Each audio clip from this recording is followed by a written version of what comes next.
Salam à tous, Baruch Hashem. On a le sroud de reprendre ensemble le Sefer. Brit Shalom.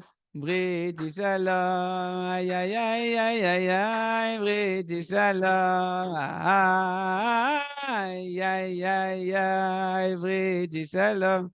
Le jardin de la pureté, l'alliance de paix avec Akadosh Baruch Hu, qui passe par, bien évidemment, la préservation des yeux. Rappelez-vous que c'est un cours exclusivement pour les hommes. Hier, on a vu qu'il faut, après toute cette introduction de Shiurim qu'on a fait, on doit avoir tous les jours une remise en question, un bilan par rapport à qu'est-ce que je gagne, qu'est-ce que je perds à ouvrir les yeux. Qu'est-ce que je gagne et qu'est-ce que je perds à avoir des choses qui sont interdites. On a vu qu'on gagne rien. On gagne rien. Le Yetzirah, il te fait croire que tu vas gagner quelque chose avec tes yeux à regarder ce qu'il a envie que tu regardes. Tu gagnes rien. Tu gagnes à avoir des sales images dans la tête qui te pourrissent la tête, qui te donnent encore envie de fauter comme un animal, qui t'arrive plus à te contrôler et il te laisse avec rien, de la tristesse, de l'amertume. Et on a vu tout ce que tu perds. Je ne refais pas l'énumération. C'était le cours d'hier. Aujourd'hui, les amis, on va voir qu'est-ce que tu gagnes. Parce que quand on fait un bilan, il faut voir qu'est-ce que je gagne, qu'est-ce que je perds, et là, la motivation et la volonté, elle peut naître.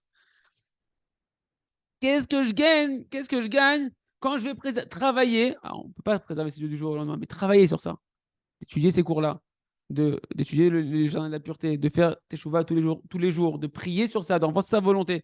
Qu'est-ce que je gagne déjà? Eh bien, mon ami, quand tu vas préserver ton cerveau et tes yeux, eh ben, tu vas te rendre compte que la préservation des yeux, c'est quelque chose que tu ne peux pas renoncer. C'est une affaire en or. C'est une affaire en or où tu es 100% gagnant. Première chose, tu gagnes la Emouna. La Emouna, les amis, c'est une conséquence directe de la préservation des yeux. On expliquera ça en long et en large dans les prochains chapitres, mais que le maintien de la Emouna, dit Rabbi Nachman, ça dépend de préserver tes yeux. Tu veux voir Hachem partout alors qu'il n'est pas là, ferme les yeux, tu vas commencer à voir Hachem. Les Tzadikim, ils ont une Emouna extraordinaire, mais ils ne voient pas les bêtises de ce monde-là. Et de là, si la Emouna dépend de la Shmirat Anaïm, de la préservation des yeux, tu peux arriver que même la guérison, la réfoua, la santé psychologique et physique, eh ben, elle dépend de la préservation des yeux. Pourquoi? Parce que la santé dépend de la Emouna. Et notamment la santé même psychologique d'une personne. Tous les problèmes psychologiques, c'est des problèmes de Emouna. Et comme la Emouna dépend des yeux, donc ça dépend aussi des yeux. La crainte du ciel d'un homme, la joie de vivre d'un homme, sa sagesse, sa mémoire, sa prière, le goût à la prière, le goût à la tfila, la trouvaille de son zivoug, le fait de trouver sa femme, celui qui est déjà marié, qu'il est le shlom baït, d'avoir des enfants de sadikim. Tout ça, ça dépend des yeux. C'est marqué dans Sefer Amidot, Rabbi Nachman, il écrit là-bas que celui qui préserve ses yeux, il aura le mérite d'avoir des enfants qui vont écrire des commentaires sur la Torah. Extraordinaire. Extraordinaire. Qui peut faire une promesse pareille. Le Rav me dit parce que son père, au Rav Arouche, Rabbi Makhlouf Arouche, Zal, comme il a travaillé sur la préservation de ses yeux, le Rav me dit voilà, j'ai mérité d'écrire tous les sfarim que j'ai pu écrire. Et ça, Ken, tu gagnes donc en fait dans ce monde-là et dans le monde futur. On voit une lignée extraordinaire comme la famille des Abou Khatsera, la famille des Pinto. Abou Khatsera, Baba Saleh, Rabbi Yaakov Bartzera, Baba Saleh, Rabbi David Bartzera. Comment ils ont mérité que de père en fils, ils sont tous des saints qu'on va aller voir pour avoir des brachot ils sont en dehors de ce monde-là. Comment c'est possible? Que leurs brachot elles font des délivrances, elles font des miracles. D'où ils ont leur force? Parce qu'ils ont reçu de père en fils que le plus important dans la Torah, avant tout, c'est les yeux. Et on leur a inculqué ça depuis petit, c'est transmis dans leur gène parce que les parents, ils ont travaillé, ils prient pour ça, ils prient pour ça. Et chaque enfant lui-même, il a travaillé sur lui-même, il le transmet à son enfant, préserver les yeux et la tête de tout ce qui sont les mauvaises mœurs. Chacun il peut faire des brachot, chacun il peut se faire ses propres brachot, ça met ses propres délivrances quand il va commencer à véritablement nettoyer ses yeux et son esprit. Chacun, il doit prendre sur lui-même que ça doit être ça son travail essentiel dans ce monde-là. Il n'a pas dit ici le Rav également, mais également toute la parnassa d'un homme. Il le dit ailleurs, le Rav. La parnassa d'un homme, Rabbi Nachman nous dit qu'elle vole jusqu'à un homme sans qu'il ait besoin de faire quoi que ce soit quand il préserve ses yeux.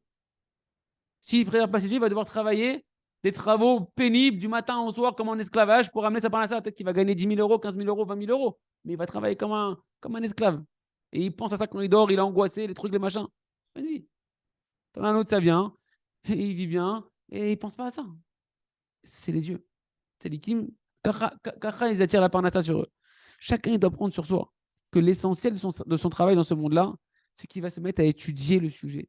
Tu ne veux pas du jour au lendemain, va s'aller, mais tu vas étudier tous les jours le sujet. Ce livre-là, tu vas l'étudier en long, en large, et tu vas le recommencer, recommencer. Les cours qu'on est en train de faire, tu vas les réécouter, etc. Et jusqu'à ce que tu vas prier à Kadosh Baruch Hu tous les jours de passer un jour propre. Hachem, Je veux, je t'en prie, aujourd'hui, passer 24 heures jusqu'au jour de demain où je vais venir te reparler. Parce que tous les jours, on a des doutes. On a un moment où on parle à Hachem, où on fait tchouva, etc. Voilà, j'ai 24 heures Hachem. Fait que pendant 24 heures, je t'en prie, mes yeux ils soient propres, que je passe mon cerveau qui soit propre. 24 heures, réponds à Shalom. Aide-moi tous les jours à passer un jour propre. Et ça, c'est une véritable acquisition et un gain pur, les amis. Chaque jour, un homme, il doit se rappeler ce compte-là qu'on vient de faire, ce bilan. Qu'est-ce que je gagne et qu'est-ce que je perds quand j'ouvre les yeux? Quand j'ouvre les yeux, les amis, je perds ce monde-là et le monde futur. Parce que ce monde-là, j'avais une sale vie. Et le monde futur, ben, quand j'ai quelqu'un que je vais payer les pots cassés après là-bas. Par contre, qu'est-ce que je gagne quand j'ouvre les yeux? Rien du tout. Tu gagnes des fictifs, du fantasme dans la tête qui va te faire de la souffrance plus qu'autre chose et qui va rien t'amener concret. Alvaï, le Rav dit Alvaï, si jamais c'était simplement que tu gagnes rien. Nagid, ok, je gagne rien. C'est pas que ça. C'est qu'au final, tu gagnes ici le guéhinnom quand tu ouvres tes yeux. Qu'est-ce que tu gagnes? Tu t'es offert de rentrer en toi l'enfer. Un feu étranger qui t'arrive pas à arrêter et qui t'empêche de tout pouvoir construire autour de toi. Par contre, qu'est-ce que tu gagnes quand tu préserves tes yeux? Et ça, tu dois tous les jours te rappeler. Je gagne Olamazé, Olamaba. Je gagne. Les Sarah disent non, tu perds ce monde-là si tu fermes tes yeux. Mais putain, si je ferme mes yeux, ce monde-là, il va s'ouvrir devant moi. Enfin, je vais voir c'est quoi le paradis sur terre. Je perds rien quand je ferme mes yeux, je gagne tout. Et ça, les amis, Ken, eh ben, d'où on a la plus grande preuve en réalité que le sujet des regards interdits, c'est un grand mensonge. C'est un grand shaker. C'est un shaker à tout. D'où on voit ça? Du fait qu'on voit concrètement que le sens de cette tava, de ce désir-là, il fait que réveiller des mauvaises volontés dans la personne. Oublie maintenant la débauche. Ok, il y a la débauche.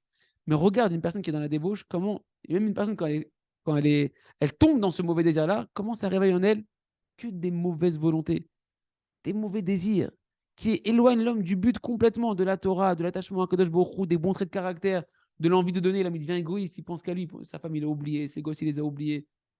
C'est un truc de fou. C'est-à-dire que ce mauvais désir-là, c'est la graine de tout le mal qui existe sur Terre. Et même en réalité, la droiture de l'esprit, elle quitte un homme qui rentre dans la débauche. Et donc, on voit que cette débauche-là, elle amène les gens à devenir des mauvais types, des mauvaises personnes. Des gens qui ne sont pas fidèles, on ne peut plus leur faire confiance, ils peuvent tromper du jour au lendemain. Une personne qui est censée, qui a tout donné pour elle, Ken, il trompe, etc. Et on voit ça tous les jours, des maris qui quittent leur maison, qui abandonnent leurs femmes, leurs enfants et qui se comportent avec une cruauté terrible. Genre, tout va bien. Tout va bien. Mais quoi, tout va bien? Tu es en train de sacrifier tes enfants sur l'autel de ta débauche, ta descendance, et tu vas les rendre handicapés psychologiques parce que maintenant, tu as tes yeux qui traînent et que tu n'arrives pas à fermer tes paupières. C'est une cruauté terrible. Est-ce qu'il y a un mensonge plus grand que ça? Au nom de l'amour. C'est ça l'amour. L'amour, c'est l'union. Tu es en train d'exploser toute l'union de ta famille qui est le symbole de l'amour. Au nom de l'amour. Ah putain, c'est un mensonge terrible que le Yetzirah il a réussi à construire et qui écarte en réalité le monde et l'homme de tout le bien véritable. Et ça, les amis, il faut comprendre que c'est la racine de tout le mensonge de ce monde-là. La base de tout le mensonge de ce monde-là, c'est la débauche. Et ça passe par les yeux. Et tous les mensonges de Rav Mendy, tous les gamim, tous les défauts de la médisance, de mal parler, des grossièretés qui sortent de la bouche, des paroles vexantes, etc. Tout ça, Rabbeinu Kadosh, il explique que ça dépend du brit. Que plus une personne, en fait, il y a une interaction entre la réparation des yeux, des pensées, la préservation de l'alliance, en fait, on va appeler ça la bouche d'en bas, d'accord, et la bouche d'en haut qui est la parole, qui est ce qu'on va dire, etc. Et donc, toutes sortes de mensonges, c'est quoi les mensonges? Être en colère, c'est un mensonge.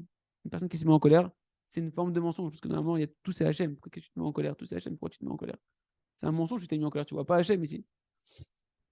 La jalousie, tout ça, ça provient de ce mauvais désir-là. Et c'est impossible d'arriver à réparer complètement sa bouche, nous dit Rabbi Nachman, sans réparer en réalité le mauvais désir qui passe par les pulsions charnelles. Et ça, Rabbi Nachman, il appelle ça le ra à kolel, le mal qui englobe tous les autres maux du monde entier. Tu veux savoir c'est quoi le poison, le venin de ta vie et du monde entier? C'est ça. Alors, il a tellement bien travaillé, le Tzara, je dis, ma pitome, c'est le bonheur du monde entier, ce truc-là. Ah ben, regarde comment le monde y tourne. Plus on en fait la propagande et plus le monde y parle n'importe comment. N'importe comment, c'est une catastrophe. Il nous dit, Rabbi Nachman, dans l'écouter Moharan, on termine cet enseignement-là, numéro 19, il explique en long et en large comment il appelle le mal de la débauche, le rat à kolel. Le mal qui englobe tous les maux collectifs de tout le mal en général du monde entier, de ta vie et du monde entier. Et qui englobe tous les mauvais désirs, tous les mauvais traits de caractère, ils s'imbibent dedans.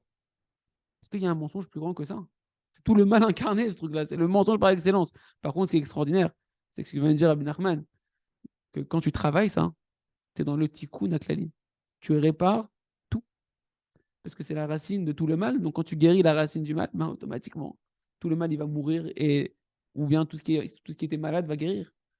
Et Rassam et Hachem, qu'on continue ce tikkun aklali, d'étudier ensemble, Shmirat Naïm, que tout le monde ait tous les jours un quart d'heure, une demi-heure de prière sur ce sujet-là, d'étudier tous les jours le sujet. Et comme ça, de participer à la guérison du monde et automatiquement à notre guérison à nous et qu'on sente le paradis sur terre, d'être connecté à Kadosh Baruch Hu, Chazak, Nitrazek.